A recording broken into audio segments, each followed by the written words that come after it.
L'Olympique Lyonnais reçoit la Juventus de Turin demain soir, 8e de finale aller de Ligue des Champions. Pour vous, tout est réuni pour en faire un match de la peur et il vaudrait mieux annuler le déplacement des supporters ? Mais je me demande surtout si c'est bien utile de faire prendre un risque quelconque aux gens qui vont assister à ce match.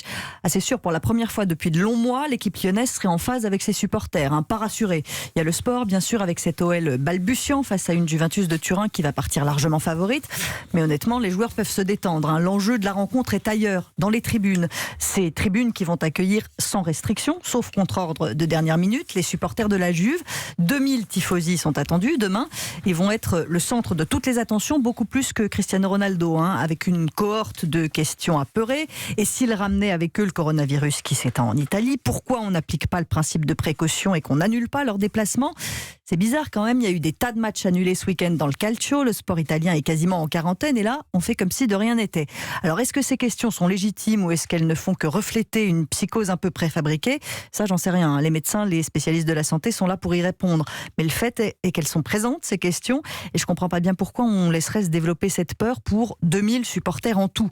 En France, on sait interdire des déplacements de fans pour des questions un peu plus futiles que la santé publique. On en a d'ailleurs parlé plusieurs fois. Exactement. Donc s'il y a un moment où la prudence extrême peut s'appliquer, ça me semble plutôt être maintenant. Personne n'a grand-chose à gagner, dites-vous, à laisser les supporters de la Juve se déplacer. Évidemment que l'équipe de la Juventus de Turin préfère jouer devant ses 2000 supporters pour qu'ils puissent répondre aux fans lyonnais en tribune, mais je crois qu'ils seraient capables de comprendre leur absence. Ne vous inquiétez pas pour cette équipe-là, elle a de la ressource, même sans ses fans. Finalement, ça équilibrerait peut-être le rapport de force sur le terrain.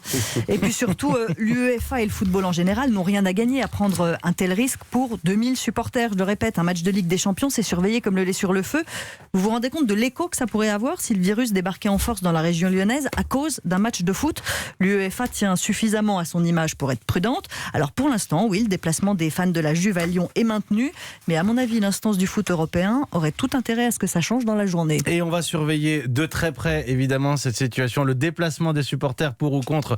Vous pouvez nous le dire d'ailleurs au 39-21, le principe de précaution. Et puis on va parler un peu de football aussi, parce qu'il y a quand même un match de Ligue des Champions donc demain soir entre l'Olympique Lyonnais et la Juventus de Turin. Match à suivre, à vivre en direct et en intégralité avec Lionel Rosso, le service des sports.